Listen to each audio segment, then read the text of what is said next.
si cuando le doy en modo presentación se sigue viendo en grande y no se achica, porque a veces se achica. Se sigue viendo en grande, ¿no? Sí. Ok, perfecto. Bien, entonces el día de hoy vamos a tocar dos temas que son muy importantes en materia de salud pública. Vamos a hablar sobre lo que son los programas de salud del adulto y vamos a ir a tocar un poco sobre lo que es los programas que se utilizan en la mujer y en el varón.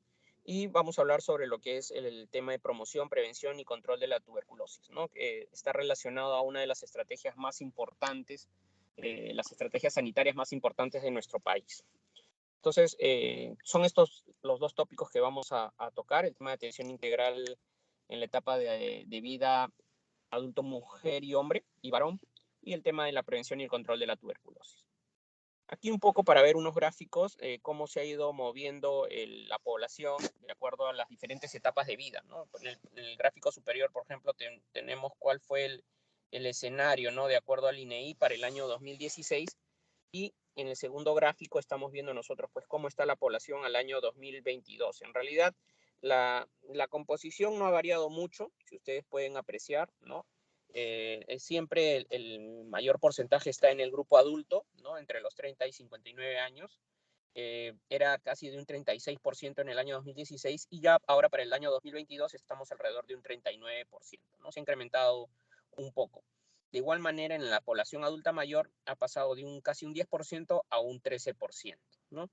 Y lo que sí se ve, esto se ve incrementado a expensas de que se reduce quiénes, ¿no? El grupo etario de los niños de 0 a 11 ha bajado de un 22%, ha bajado a un 20%, ¿no? Entonces, es la transición que está teniendo nuestra pirámide poblacional. El Ministerio de Salud ha emitido esta norma en el año 2010, ¿no? Que es la norma técnica para la atención integral de salud de la etapa de vida adulto, mujer y varón, ¿no? Es este documento técnico el que regula cuáles van a ser las principales actividades que tenemos que realizar los profesionales de la salud en nuestro país, ¿no? Para el tema de la prevención, promoción, diagnóstico y tratamiento de estas etapas de vida de la población. Lo que busca esta norma es mejorar las condiciones de salud de las personas en esta etapa, ¿no? Enfocándonos en el punto de vista, pues, desde los aspectos sociales, desde los aspectos físicos y también desde el aspecto de la salud mental, ¿no? Tiene un enfoque de tipo epidemiológico, cultural y geográfico esta norma. Los objetivos de la norma básicamente es la atención integral, ¿no? De las personas, mujeres y varones, ¿no? En todos los establecimientos, sean públicos o privados, y dentro de los objetivos específicos, pues, es la organización para la atención integral, definir los estándares y los criterios de intervención de acuerdo a los diferentes componentes que hay en los establecimientos, ¿no? Los componentes de organización, provisión, gestión y financiamiento, ¿no? Que lo vamos a ver más adelante, y estandarizar los procesos e instrumentos de registro, ¿no? Para estas atenciones. Hay estos enfoques, estos diferentes enfoques para la atención de estas personas en la etapa de vida adulta, ¿no? Hay un enfoque de derechos humanos, ¿no? Un enfoque de interculturalidad, tenemos un enfoque de integralidad y un enfoque de equidad de género. Cuando hablamos de derechos humanos, estamos hablando que la salud es un derecho incluyente, ¿no? Y que comprende libertades como la de no ser sometido a un tratamiento médico sin que haya un consentimiento previo, ¿no? Cuando hablamos del tema de interculturalidad, implica los cambios de paradigmas en la atención de salud. Recordemos que nosotros somos un país con muchas, pluricultural, ¿no? Tenemos muchas poblaciones, los quechuas, los aymara, los aguajún, y así hay diferentes etnias en nuestro país, ¿no? Cuando hablamos de integralidad, obviamente que debemos ver a la persona en toda su dimensión biopsicosocial, ¿no? Y cuando hablamos del tema de equidad de género, es la atención integral que considera un trato igualitario, ¿no?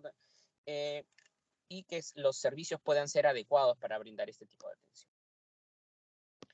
¿Qué estrategias nos plantea este documento técnico para la atención integral de las personas adultas? Primero, fortalecer el trabajo en equipo multidisciplinario, ¿no? Fortalecer las competencias del recurso humano, ¿no? Implementar las guías de prácticas clínicas en la atención, promover actividades de captación de adultos en riesgo, reorientar también los servicios con enfoques de promoción, promover las capacitaciones, promover la educación y comunicación y facilitar la abogacía e incidencia en los decisores, ¿no? Son algunas de las estrategias que nos plantea este documento técnico para esta etapa de vida. Y ya esto lo habíamos visto en las láminas previas. Los componentes que plantea este documento técnico para la atención integral son estos cuatro, ¿no? Cómo va a estar organizado el servicio, cómo se van a proveer los servicios, cómo se van a gestionar y cómo va a ser el tema del financiamiento. A continuación vamos a tocar rápidamente cada uno de ellos. Cuando hablamos del componente de organización, estamos hablando de que el recurso humano siempre va a ser el elemento más importante, ¿no? Y tiene que contar con adecuadas competencias técnicas, habilidades y destrezas, ¿no? Aquí nos plantean pues que el trabajo debe organizarse en dos bloques, ¿no? El trabajo intramural dentro del establecimiento y el extramural, ¿no? El intramural se debe organizar a manera de servicios, se tiene que ver el tema de todo el equipamiento inmobiliario, el tema de las referencias contra referencias y el tema documental. Y cuando hablamos del trabajo extramural, se debe realizar una sectorización y trabajar con las comunidades y municipios saludables. Esto es una forma de cómo se debe organizar más o menos el trabajo intramural, ¿no? Los servicios deben estar debidamente señalizados, garantizar el tema de la confidencialidad y la privacidad en la atención. Cuando hablamos del tema de referencias y contrarreferencias, a quienes dirigimos, eso está regulado por las diferentes direzas o jerezas o diris ahora, ¿no? Para garantizar que la continuidad de la atención, ¿no? Esto es en cuanto al tema de equipamiento, modulario o documentos técnicos que debe tener todo el servicio de salud, ¿no? Los diferentes formatos que nos establece este documento técnico, ¿no? Y cuando hablamos de la organización extramural, nos debemos sectorizar, ¿no? Aquí, por ejemplo, en el mapa podemos ver cómo se ha sectorizado diferentes lugares dentro de una jurisdicción, ¿no? Y tratar de promover siempre, pues, la participación de la comunidad y de los líderes, ¿no? De tal manera de que se busque tener el apoyo de la comunidad en todo el tema de salud, ¿no? Ya cuando hablamos del componente de provisión, estamos hablando pues de la atención del adulto, ¿no? A través de un conjunto de estrategias, intervenciones, actividades de promoción, de prevención de enfermedades, recuperación y de rehabilitación, ¿no? La captación, ¿cómo lo hacemos? En el establecimiento de salud, ¿no? A través de los consultantes o las personas que acompañan a los pacientes o usuarios de otros servicios, ¿no? Y aquellos también que pueden ser referidos, ¿no? Y en la comunidad a través de sesiones educativas para los adultos, ¿no? Vamos a tener un área siempre de admisión, ¿no? Que va a identificar al paciente o lo va a clasificar, ¿no? Ahí se van a buscar, pues obviamente, las aperturas de las historias, identificar también en el área de admisión quién va a pagar por esas prestaciones, ¿no? Normalmente en los establecimientos del sector público a cargo de los gobiernos regionales siempre está pues el Seguro Integral de Salud como el principal financiador, ¿no? Identificar también y priorizar cuáles son las necesidades de salud de la población que acude, el tema de sensibilización e información sobre los beneficios que puede darle también un paquete de atención integral, ¿no? El tema del triaje y la derivación finalmente de los pacientes a la consulta que le pudiera corresponder. Ya cuando hablamos del componente de atención integral, en la atención intramural, esta es realizada siempre por el profesional de la salud o el técnico de salud capacitado, ¿no? Y aquí le vamos a ofrecer pues a la persona un conjunto de actividades, ¿no? Que están comprendidos dentro del paquete de atención integral, ¿no? Los motivos de atención a la consulta pueden ser diferentes, ¿no? Puede haber problemas agudos, ¿no? Puede haber problemas crónicos, puede haber temas de urgencias o emergencias, puede haber también atención desde el punto de vista de gestación en las mujeres, atenciones preventivas o también atenciones de promoción de la salud.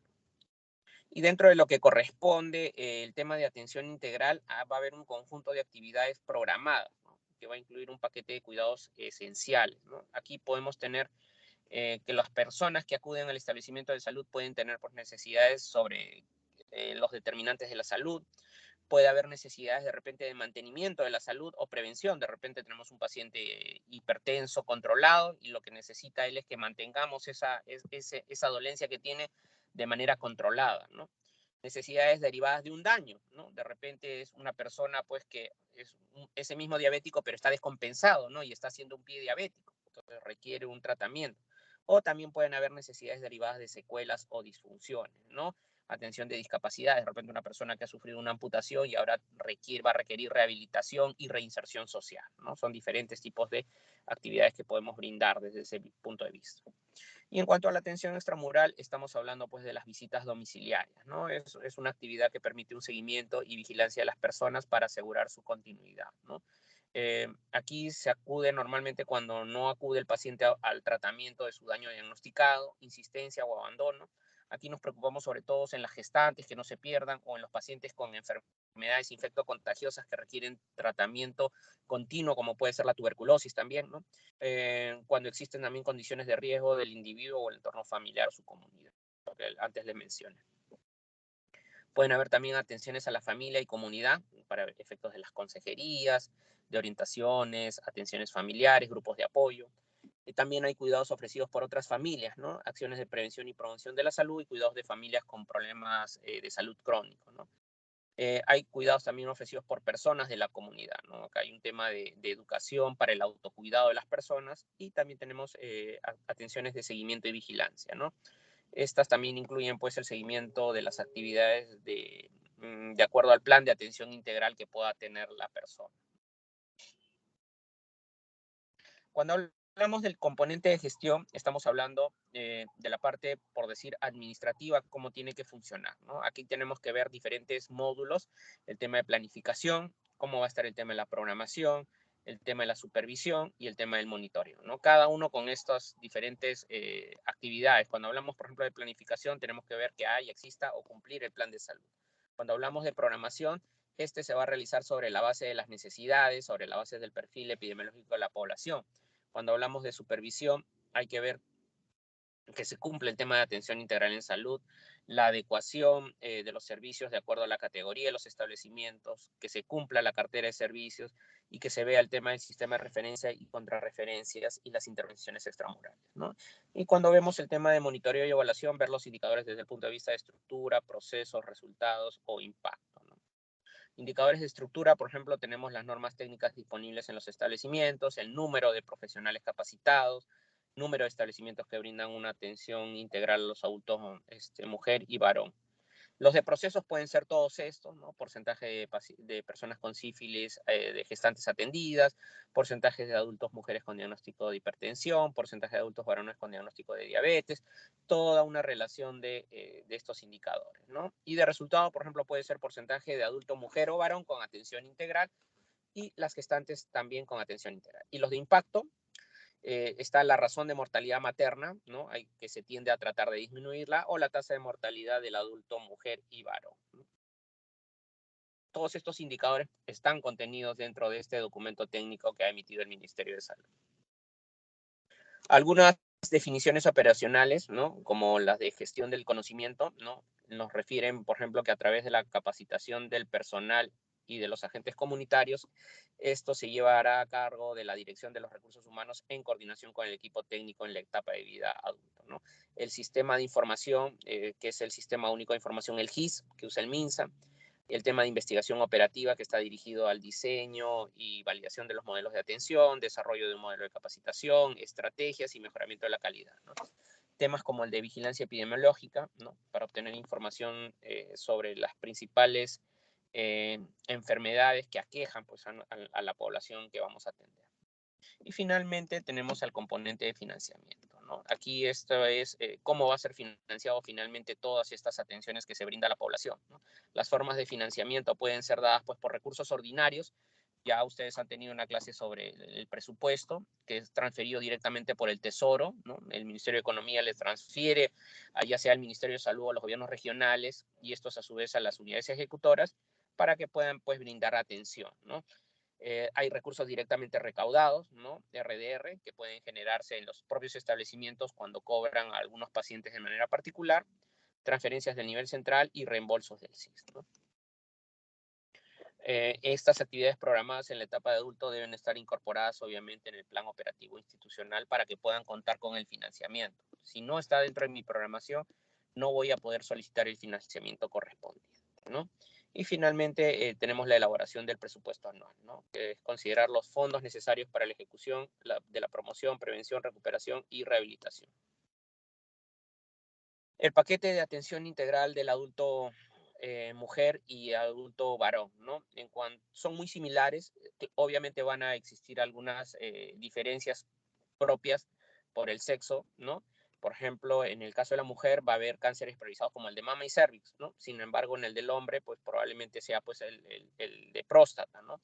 el tema de diabetes, hipertensión, malnutrición, osteoporosis. En cambio, en el varón serán las enfermedades cardiovasculares, las lesiones por causas externas. En cuanto a las metaxémicas, son exactamente iguales en ambos grupos, ¿no? Tuberculosis, infecciones de transmisión sexual. El tema de identificación de factores de riesgo de salud mental o salud ocupacional, el tema de identificación de problemas odontológicos es similar en ambos grupos, y el tema de identificación del síndrome de maltrato para ambos grupos. En el tema de las consejerías, similares para el tema de salud sexual y reproductiva, para enfermedades no transmisivas, para el tema de nutrición, salud bucal. El tema de maltrato y violencia está en ambos grupos, ¿no? Así como el tema de las habilidades sociales y autoestimas para ambos. En atenciones preventivas, también el tema de inmunizaciones. Para la mujer, más el tema de la antitetánica, ¿no? Inmunización antiamarílica de acuerdo a las regiones, igual en el varón, ¿no? Alcoholismo para el varón y planificación familiar más fuertemente dada para la mujer, ¿no? Y ambos depistajes para sífilis, VIH son comunes en ambos lados, ¿no? La diferencia en preventiva en mujer por el tema de los cánceres está por el cáncer de cervix y el cáncer de útero y de mama. El tema educativo similar en ambos grupos, ¿no? Siempre viendo el tema de los estilos de vida saludable, alimentación, higiene, actividad, derechos y deberes en salud para ambos grupos es similar, las habilidades para la vida igual, y las sesiones educativas en los ejes temáticos de promoción también son similares en ambos grupos. El tema de las visitas domiciliarias, de igual manera, es similar, ¿no? La diferencia probablemente está en el lado de la mujer, porque ellos tienen un seguimiento para el tema de las vacunas antitetánicas, sobre todo para las mujeres previos al tema de la gestación, ¿no? Y daños priorizados según las regiones son similares en ambos grupos, el tema odontológico, la tuberculosis, VIH, las enfermedades metaxémicas, el tema de violencia familiar, ¿no? Este es un cuadro, el anexo, que es parte de la norma técnica, donde están todos los puntos que hemos visto, ¿no? Es como un checklist que nos ayuda a nosotros, pues, en nuestra atención a descartar todos los factores de riesgo y si hemos cumplido con todos los tamizajes o todos los controles que debemos hacer en nuestros pacientes, ¿no? Y aquí un poco para mostrarles el tablero de control del REUNI, el REUNI del MINSA, ¿no? Este es un registro único del Ministerio de Salud. Aquí esa es la dirección web, se los dejo en la parte superior, ¿no? Donde vamos a tener la etapa de vida del adulto y vamos a ver diferentes gráficos, ¿no? El primero, por ejemplo, es para ver cómo está nuestra población a nivel nacional, ¿no? Miren, de los 33 millones, nos dicen que al año 2022 la población adulta está alrededor del 37.5%. ¿Okay? Y de estos, el 52% son masculinos y el 47% son femeninos, ¿no? El grupo adulto representa 12.9 millones de personas. ¿Okay? Esta es la pirámide poblacional que tenemos de 0 a más años de edad. Miren, es una pirámide, ya no es una pirámide, ya está media, casi es un barril, ¿no? Entonces, esto nos va a generar a futuro una contingencia, sobre todo en el tema de la seguridad social y en el tema de pensiones, ¿no? Porque vamos a tener una gran cantidad de población adulta mayor y muy poca población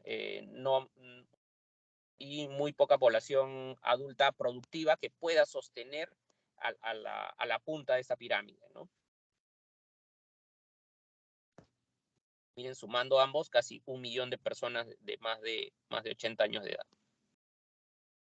Aquí, para ver las principales causas de morbilidad en el adulto, ¿no? De acuerdo a este tablero, la principal causa, por ejemplo, es el tema de la obesidad, ¿no? Nuestro país está calificado, pues, como uno de los mejores destinos culinarios, ¿no? Pero también eso nos genera un mal comer, ¿no? Somos de mucha papa, mucho arroz, muchas grasas, muchas carnes, ¿no? Entonces, la obesidad es un problema que cada vez más afecta a nuestra población, ¿no? Bueno, el tema de las agudas, la faringitis, las dorsalgias, otros trastornos urinarios, el tema de las caries son las principales patologías. En el caso de la mujer, cuando esto lo disgregamos, la principal causa de morbilidad en la mujer es la obesidad, por ejemplo. Mientras que en el hombre es la faringitis, ¿no? Los gráficos del lado derecho, superior e inferior, por colores están partidos, ¿no? El color celeste, las del hombre, y en color medio fucsia, el de las mujeres, ¿no? Ahí vemos cómo van el tema de los problemas, diferentes gráficos, el primero de ellos en temas de salud mental, ¿no? El tema de salud mental se ve más en la población femenina, ¿no? Más que en la masculina. Cuando hablamos de hipertensión arterial también se ven más afectadas las mujeres, ¿no? Casi el doble que en los hombres. En cuanto a diabetes mellitus, la que predomina en el hombre, por ejemplo, es la tipo 2, y en cambio en la mujer también es la diabetes mellitus tipo 2, ¿no? Este gráfico nos da el avance mensual de cómo se ha ido avanzando en el tema del plan de atención integral. Bueno, este es un corte que se hizo con información reportada más o menos hasta julio, entonces por eso también cae, ¿no? Bueno, y este es el mapa, ¿no? Donde está el porcentaje de adultos, por ejemplo, con evaluación clínica de factores de riesgo. Miren cómo van las regiones, ¿no? El azul más intenso es donde más se ha cumplido. El segundo gráfico es porcentaje de adultos con tamizaje, laboratorio, para descarte de no transmisibles, ¿no? Y ahí cómo se va, donde más se ha hecho, por ejemplo, en Huancavelica. Y la tercera es el porcentaje de adultos con tamizaje para violencia intrafamiliar, ¿no? Más fuertemente para este tipo de despistaje se ha trabajado en Loreto, pero aún así es muy poco el avance que se tiene, ¿no? Y este es creo que el último de los gráficos, ¿no? Para ver el tema de las principales causas de morbilidad general, ¿no? Bueno, este es un gráfico que se tiene acá hay un reporte del año 20, era el COVID, ¿no? Y todas las demás causas habían caído, ¿no? Estas cifras seguramente se van a actualizar próximamente. Y hasta ahí el tema de la atención integral para los grupos adulto varón y adulto mujer. ¿Okay?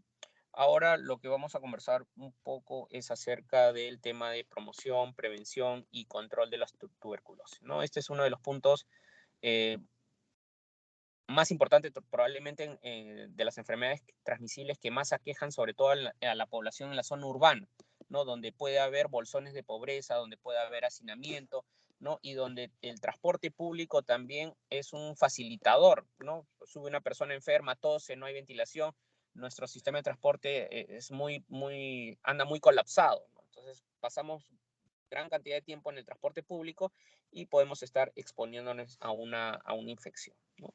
Como concepto, seguramente ustedes ya lo han visto en otros cursos, pero nuevamente no está de más repetirles que la tuberculosis es una enfermedad infectocontagiosa que es prevenible y curable, ¿no?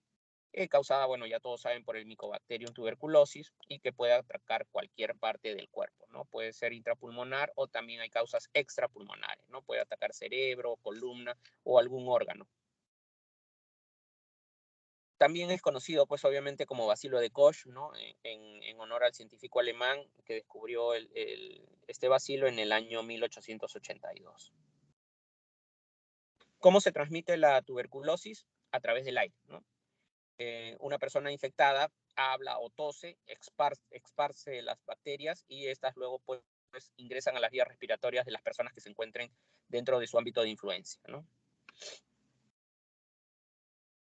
¿Cuáles son los síntomas finalmente de la tuberculosis? ¿No? Tos con flema persistente por 2 semanas o más, y de ahí que tenemos que captar a los sintomáticos respiratorios en los establecimientos de salud. Fiebre, ¿no? Especialmente si se encuentra por las noches. Tos con expulsión de sangre, puede ser flema con sangre. Pérdida del apetito, baja de peso, sudoración por las noches, dolor de pecho, debilidad o cansancio constante, ¿no? Son algunos de los síntomas que pueden ser indicativos de estar con tuberculosis. Pero los principales, tos con flema persistente por más de 2 semanas y fiebre, ¿no? Son los signos principales de sospecha para una tuberculosis.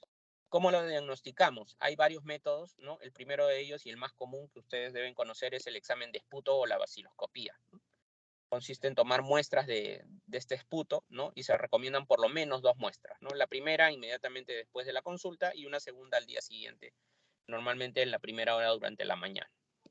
Otro es el tema del cultivo del esputo, ¿no? Es una prueba más sensible para el diagnóstico, pero puede demorar hasta 8 semanas. Hoy en día ya con el avance también de la tecnología, este periodo de cultivo también se va acortando, ¿no? Ya puede tomar menos tiempo. Las placas de tórax también, ¿no? Es una prueba de gran ayuda también, ¿no? Y la prueba cutánea de tuberculina o PPD, también conocida como el método de Mount-Oaks, en honor al científico Charles Mauston, ¿no? Que introdujo esta prueba en el año de 1908. ¿Qué medidas debemos tener nosotros para prevenir la tuberculosis? Primero, hay que aplicar la vacuna de la BCG al recién nacido, y así también evitamos la T de meningia que le puede dar un recién nacido, ¿no? el hacer un diagnóstico precoz y tratamiento oportuno de las personas con tuberculosis, ¿no? Administrando pastillas de prevención o quimioprofilaxis a aquellos menores de 18 años o 19 años que estén en contacto con una persona enferma de tuberculosis. Y que el paciente debe cubrirse obviamente pues la boca con un pañuelo al toser y estornudar y botar la flema en un papel para luego desecharlo de inmediato.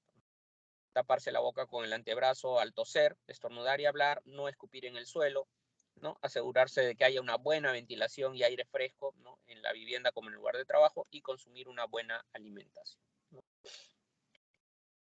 Si hablamos de si la tuberculosis se cura, sí, la tuberculosis es tratable y se puede curar, ¿no? Y el tratamiento, como es una estrategia nacional, es un tratamiento gratuito, ¿no? El tratamiento, el esquema básico requiere de un tratamiento regular por 6 meses, y con este tratamiento, más del 95% de las personas que recibe debe tener una cura total de esta enfermedad. El problema viene cuando hay incumplimiento del tratamiento, ¿no? Cuando el paciente abandona el tratamiento, porque al ser un tratamiento de tan largo aliento y que también es un conjunto de medicamentos que muchas veces generan otros problemas secundarios y por el cual el paciente, una vez que ya siente mejoría, tiende a abandonar, ¿no? Entonces es una enfermedad en que no podemos descuidarla, y por eso también la estrategia de visitas domiciliarias es muy fuerte en el tema de la tuberculosis. La OMS, por ejemplo, nos dice que la tuberculosis es una de las 10 principales causas de mortalidad a nivel mundial, ¿no? Todos los días podemos decir que más de 4.500 personas fallecen debido a la tuberculosis, y alrededor de 30.000 personas contraen esta enfermedad prevenible y curable, ¿no? La tuberculosis multidrogo resistente sigue constituyendo un problema de salud pública, ¿no? Hay una incidencia de reductibilidad que es del 2%, ¿no? Y se espera reducirla en un 4 o un 5%, era lo que se esperaba al 2020, ¿no? Y se estima que entre el 2000 y el 2017 se salvaron alrededor de 54 millones de vidas gracias a que se dispensaron servicios de diagnóstico y tratamiento gratuitos contra la tuberculosis. Aquí, para que vean básicamente, estas son cifras de la estrategia de tuberculosis, cómo ha ido avanzando nuestra población, ¿no? Entre el año 2012 al 2021, de 30 a 33 millones, y cómo han ido las atenciones en mayores de 15 años, ¿no? Alrededor de 49 millones de atenciones hasta 54 millones de atenciones. Cuando hablamos también del tema de detección y diagnóstico, por ejemplo, en el año 2010 hubieron alrededor de 11 millones de sintomáticos respiratorios, y como para el 2021 han habido solamente 9 millones. Ha habido una disminución, ¿no? ¿Producto de qué? Producto de la pandemia, ¿no? De 20 millones que estábamos en el 19, el 20 cayó a 8 millones y el 21 solamente a 9 millones de sintomáticos respiratorios identificados. Y esto producto de la pandemia, ¿no? Nadie quería acercarse a un sintomático respiratorio, alguien que tosiera o estornudara. No había forma que en el servicio de salud le vayan a hacer una búsqueda probablemente por tuberculosis, ¿no? Todo el mundo pensaba que era COVID y por eso cayeron las búsquedas. Y entre los examinados, de lo que eran casi 10 millones, pasamos a, bueno, sí, poco más de esos 9 millones, ¿no? Igual vaciloscopías, antes teníamos en el 2010 alrededor de 20 millones y para el 2021 hemos hecho alrededor de 11 millones de vaciloscopías, ¿no? Se espera pues que este año y el próximo podamos ya retornar a nuestra velocidad habitual, ¿no? De búsqueda, de despistaje, ¿no? En cuanto a las pruebas de sensibilidad, bueno, estas sí se han incrementado. Eran, por ejemplo, en el 2010 9.200 pruebas, y ya para este año 21 alrededor de 11.000 pruebas, ¿no? Sin embargo, igual cifras menores a las de años previos, ¿no? En el 2018 hubieron más de 18.000 pruebas de sensibilidad. ¿Cómo ha ido la morbilidad? En el 2012, 31.000 casos, ¿no? Y para el 2021, 26.000. Nótese que entre el 18 y el 19 habían alrededor de casi 33.000 pacientes. Sin embargo, entre los 2 últimos años, esta cifra ha bajado a 24.000 y 26.000. Puede ser que el bajón se deba a 2 motivos. Uno, que los pacientes al estar comprometidos hayan fallecido producto del COVID, y lo otro también, pues que con el temor del COVID los pacientes han permanecido en sus domicilios, se han aislado y no han salido y no han sido o no fueron diagnosticados en esos años, ¿no? Entonces ya vamos a ir viendo cómo se mueve este y el próximo año. Casos nuevos, 2012, 28.000 casos nuevos, ¿no? Y para el 21 solamente 25.000 y el 20 solamente hubieron 23.000. Año previo a la pandemia estábamos alrededor de 31.000 casos nuevos. Bueno, ahí tenemos también las cifras para los casos nuevos prótesis positivos y fallecidos, ¿no? Los fallecidos sí se han mantenido casi similar, ¿no? Alrededor de 1.000 fallecidos en el 12 y en el 21, 3.400 fallecidos, ¿no? Perdón, 1.045 fallecidos en el 2012 y en el 2021, 1.270 fallecidos. El tema de los contactos, ¿no? Los contactos... teníamos alrededor de 85.000 contactos en el 2012 y en el 2021 solamente 39.000 contactos. Fenómeno similar, ¿no? Igual contactos menores de 5 años han disminuido de 8.600 en el 13 a solamente 3.500 en el año 21, ¿no? Y con contactos de menores de 5 años con tratamiento profiláctico de 6.300 a solamente 1.700 niños. Aquí algunas cifras para que ustedes puedan revisar y ver cómo ha ido el tema de los tamizajes con pacientes con VIH, ¿no? De 20.000 a 25.000, ¿no? Sí, igual ha habido un incremento. Tamizaje con pacientes con diabetes mellitus, 12.000 en el año 2013 a 24.000 para el año 2021. Igual ha habido una disminución con relación a los años previos a la pandemia en todos los casos, ¿no?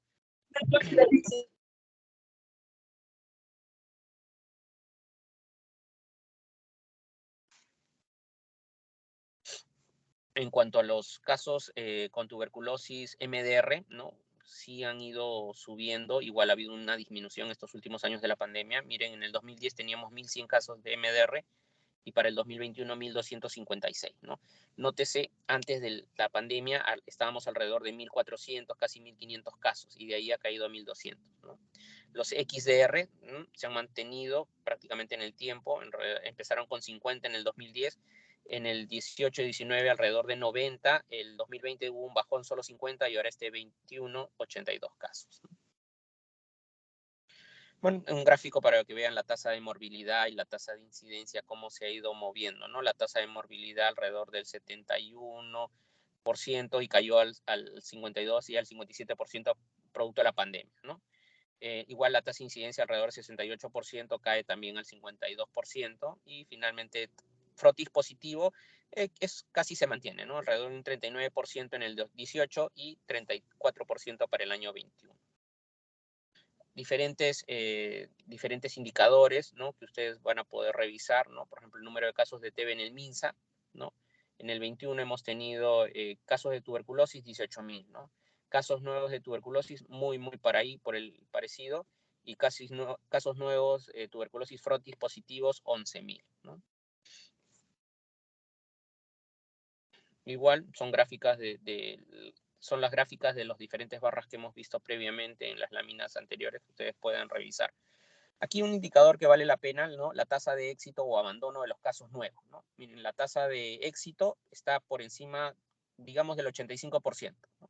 Y el abandono alrededor de un 5%.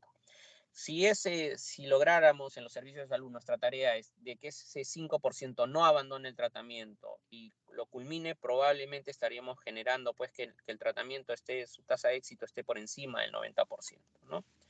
Ya el otro 10% puede deberse a fracasos por otros factores, de repente resistencia a algún fármaco o es un germen multidrogo resistente y ya que va a requerir otro manejo.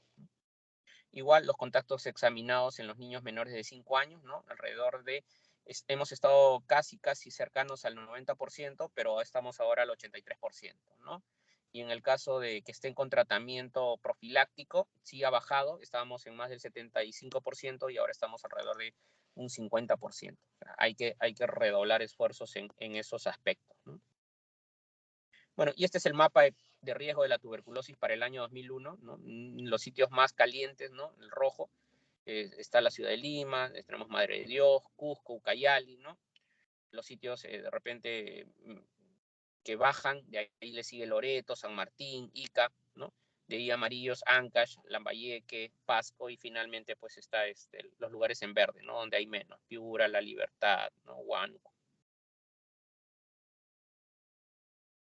Esto es una tabla que tiene el sistema de información de TB. Aquí la condición de ingreso de las personas que han sido afectadas por tuberculosis, ¿no? Los casos nuevos, por ejemplo, 31.000 en el 18 y 25.000 en el año 21, ¿no? Nuevos, por ejemplo, ¿cómo están distribuidos esos 25.000 casos, ¿no? 22.000 fueron nuevos y 2.500 fueron recaídas, ¿no? Y casos que fueron antes tratados fueron 785, ¿no? 701 fueron reingresos por pérdida de seguimiento. O sea, el paciente dejó de venir a recibir su tratamiento y luego nuevamente hay que volver a reiniciar. Y reingresos por fracaso en el tratamiento, es decir, este paciente sí cumplió, pero simplemente que el tratamiento finalmente no funcionó, ¿no? Aquí, para ver la clasificación de la tuberculosis según su localización anatómica, ¿no? Tenemos, por ejemplo, que la principal siempre va a ser la tuberculosis pulmonar, ¿no? Pero miren cómo ha ido también disminuyendo estos últimos años y, bueno, y la tuberculosis extrapulmonar sí se ha seguido manteniendo, ¿no? No ha habido una disminución. De acuerdo al sexo, ¿no? La tuberculosis afecta más a los varones, ¿no? Y esa proporción se mantiene a lo largo de los años, ¿no? Miren, 17.800 casi hombres y mujeres, 10.500 mujeres afectadas, ¿no? Para el año 21. Por sus sectores, ¿no? El ministerio atiende más o menos al 72% de los pacientes con tuberculosis y eso es también por el perfil del paciente, ¿no? El 20% por la Seguridad Social, ¿no? El 7% en el INPE, Policía Nacional 1% y Fuerzas Armadas casi está por el 0%, ¿no? Aquí la tuberculosis según las etapas de vida, ¿no? La etapa que más afecta a la tuberculosis para el año 21 ha sido la etapa de adulto, ¿no? Y le sigue de ahí la del joven. Y finalmente, en tercer lugar, está el adulto mayor, ¿no? Este es el tema de las cortes de tratamiento, ¿no? Para la TB sensible, ¿no? El éxito está encima del 80%, pero casi un 84%, perdidos por seguimiento, ¿no? Para el último año que se tiene, el 2019, fue casi un 6%, fallecieron casi un 6%, y que no se pudo evaluar, no se tuvo información, un 4%. Igual, esta es una corte para el tratamiento de la TB-MDR. Más del 60% tuvo éxito en tratamiento, se perdieron un 23% en el último año de información y fracasó en el 1% y un 4% fallecieron, ¿no? Y este es para la TB-XDR, ¿no? En el último año de reporte, el tratamiento para XDR funcionó casi en un 85%, ¿no? Fallecieron un 8% y hubo un fracaso del 1%. Esto es datos de los contactos censados versus los examinados, ¿no? Se censaron alrededor de, este último año 21, se censaron 47.000 pacientes y finalmente se examinaron 38.000, ¿no? Y esta es la tuberculosis en el personal de salud, cómo ha ido, ¿no? En el Ministerio de Salud han tenido 94 trabajadores con tuberculosis, mientras que en la Seguridad Social 222 trabajadores, ¿no? Y de ahí es importante que ustedes, cuando vayan a los servicios de salud, usen su EPP, no usen sus mascarillas N95, sobre todo cuando están en los servicios de medicina, ¿no? En los servicios en áreas críticas, emergencia, ¿no? Unidades de cuidados intensivos, ¿no? El tema de coinfección con VIH, ¿no? Estos son gráficos similares a los anteriores que les hemos mostrado, ¿no? Igual para el tema de la diabetes mellitus, ¿no? ¿Cómo va? Bueno, estas son tablas resúmenes muy similares a las anteriores que han estado fraccionadas, ¿no? Que recogen información entre el año 13 y el año 20. Esto es para regiones, cómo van los indicadores por morbilidad, ¿no? Cómo está la letalidad, ¿no?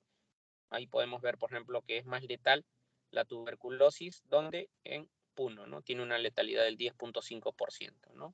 Al igual que en Apurímac, que tiene 10.10, y en Cusco, que es 10.2, ¿no? Ahí la letalidad es más alta. En cuanto a la morbilidad, donde la morbilidad es más alta, ¿no? Podemos tener que la morbilidad es más alta en Ucayali, ¿no? Tenemos una mayor morbilidad.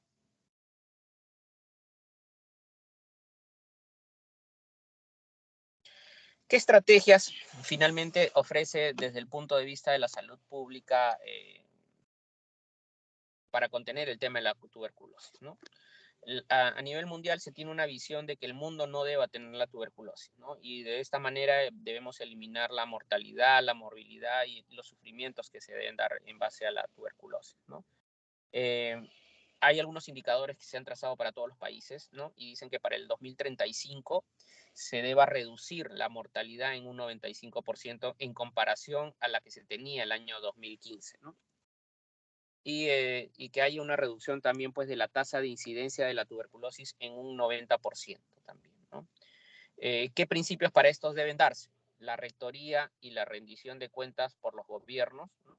Que haya una coalición sólida con las organizaciones de la sociedad civil y las comunidades, que haya un tema de protección y promoción de los derechos humanos, la ética y la equidad, y que haya una adaptación nacional de la estrategia y metas con la colaboración mundial, ¿no? Son las estrategias que se plantean.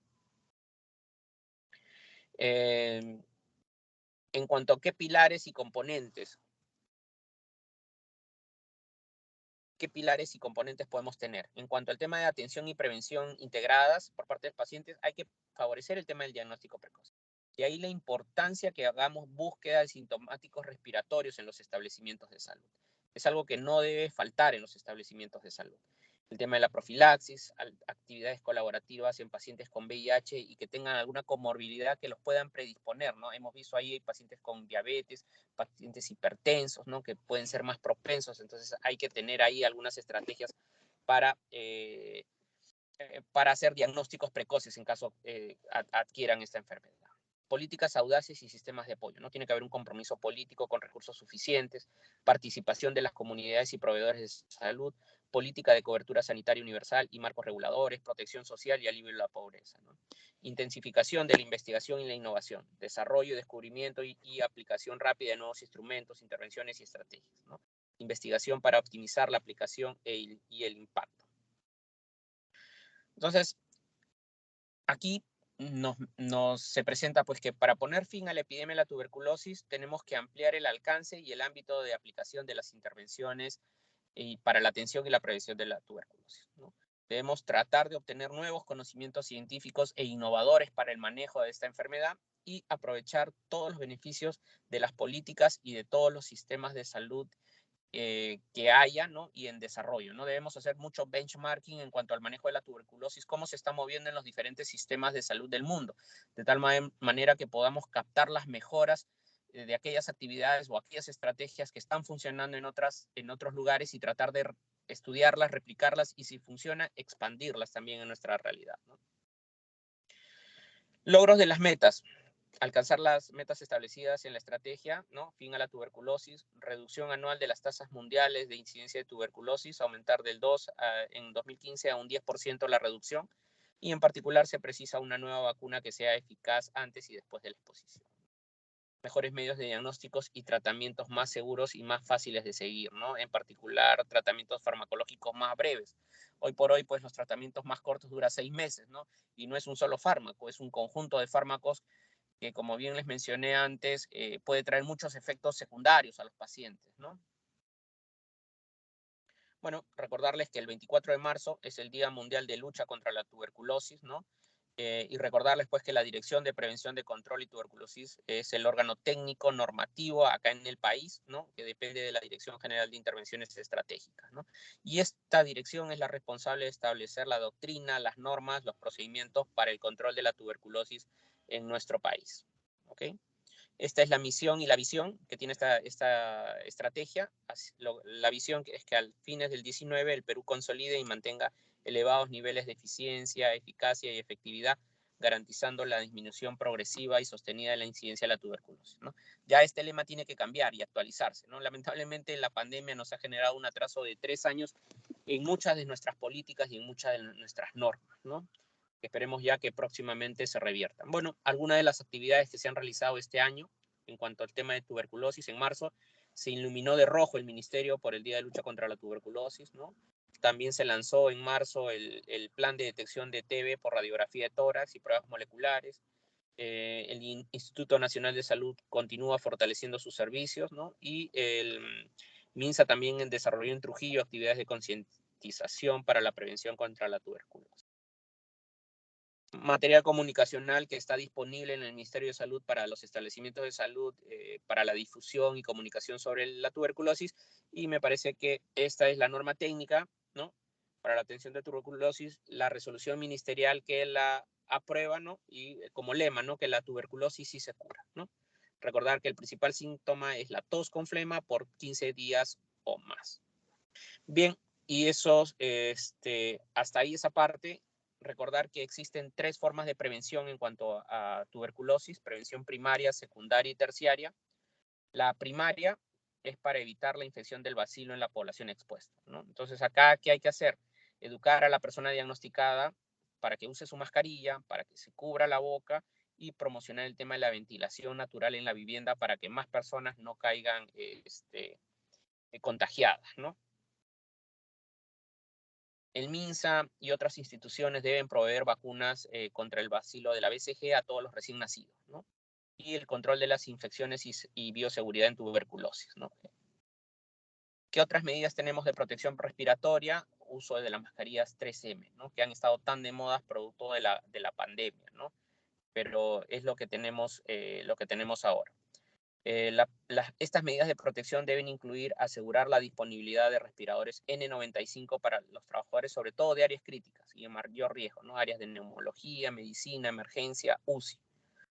Capacitar a los trabajadores de salud en el uso y conservación adecuados de los respiradores, y todo paciente con TB o sospecha de TB que se encuentre en un establecimiento, cuando sea trasladado, debe utilizar por lo menos una mascarilla simple, ¿no? En cuanto a medidas de prevención secundaria, el estudio de los contactos, ¿no? Debemos hacer el censo, el examen de estos contactos y controlar a todos estos contactos, ¿no? Son medidas que debemos utilizar siempre en cuanto a la prevención secundaria. Y el uso de la terapia preventiva con isoniazida, sobre todo en los menores de 19 años, ¿no? La terapia con isoniazida no está indicada en las siguientes situaciones. Recordar, en el caso de contactos de caso índice de tuberculosis resistente a isoniazida y TBMDR, personas que ya han recibido tratamiento antituberculosis, a excepción de las personas con infección con VIH, y personas con antecedentes de alguna hepatopatía crónica, ¿no? Y la finalidad finalmente la prevención terciaria, cuyo fin es mejorar la calidad de vida de los pacientes, ¿no? La rehabilitación respiratoria aquí es importante para que sea considerada en la atención, y la rehabilitación laboral debe ser considerada para que la persona se reinserte nuevamente a sus actividades, ¿no? En cuanto al tema de vigilancia de la tuberculosis, ¿no? Debemos contar con un sistema de vigilancia epidemiológica de tuberculosis, ¿no? Y lo que se busca finalmente es que esto nos permita evaluar el impacto que viene teniendo la estrategia de prevención y control de tuberculosis, ¿no? Así como generar evidencias que permitan optimizar las tomas de decisiones. Aquí, para el tema de las estrategias de control de infecciones, vamos a tener medidas de control administrativas, medidas de control ambiental y medidas de protección respiratoria personal. En cuanto a las medidas de control administrativas, estas van a reducir la exposición del trabajador sanitario y de los pacientes. Las de control ambiental reducen la concentración de los núcleos o las gotitas infecciosas, y en cuanto a la protección respiratoria personal, obviamente protege al personal de salud en las áreas donde hay mayor concentración de núcleos de gotitas y que no pueden ser reducidas adecuadamente por las medidas de control administrativas o ambientales. Las medidas de control ambiental pueden ser distritales, en puestos de socorro, dispensarios o en centros de referencia, hospitales regionales, nacionales o universitarios. Cuando hablamos de distritales, estamos hablando de evaluación de los centros asistenciales en riesgo de tuberculosis, ¿no? Se deben hacer planes de control de infecciones, educación del personal de salud, identificación y diagnósticos tempranos, educación de los pacientes, recolección de esputo, ver el tema del triaje y la evaluación, reducción de exposición de laboratorio y evaluación de las intervenciones. Cuando vemos el tema de referencias, estamos viendo el tema de la evaluación de los ambientes en riesgo, identificación y diagnósticos tempranos, alentar el tratamiento ambulatorio de la tuberculosis, ¿no? Tratamiento hospitalario, hacer cumplir las normas de aislamiento, ¿no? Vigilancia de la enfermedad o infección entre el personal de salud. Medidas de control ambiental. Aquí existe una variedad de ellas, ¿no? La técnica más sencilla es el tema de eliminar y diluir el aire en las áreas de los pacientes de tuberculosis, ¿no? Tratando de maximizar también la ventilación natural mediante ventanas abiertas. Existen otros métodos más costosos, ¿no? Ventiladores, sistemas de ventilación por extracción, entre otros, ¿no? Y el tema de protección respiratoria personal. Aquí el uso de las mascarillas N95, que son las que nos van a proveer pues, una mayor protección para evitar el contagio, ¿no?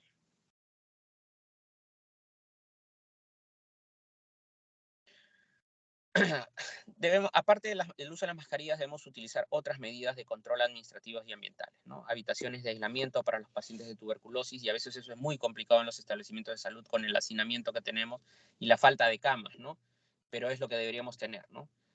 Durante la inducción también del esputos u otros procedimientos para producir la tos, debemos tener centros de broncoscopía, centros de autopsia, salas de espirometría. Durante la operación quirúrgica en pacientes con tuberculosis potencialmente infectados, tenemos pues que tener mayores medidas de control.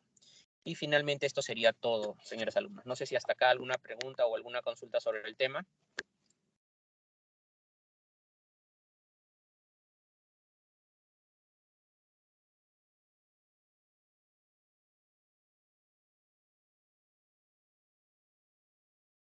Ok, bien, entonces nos quedamos aquí y el día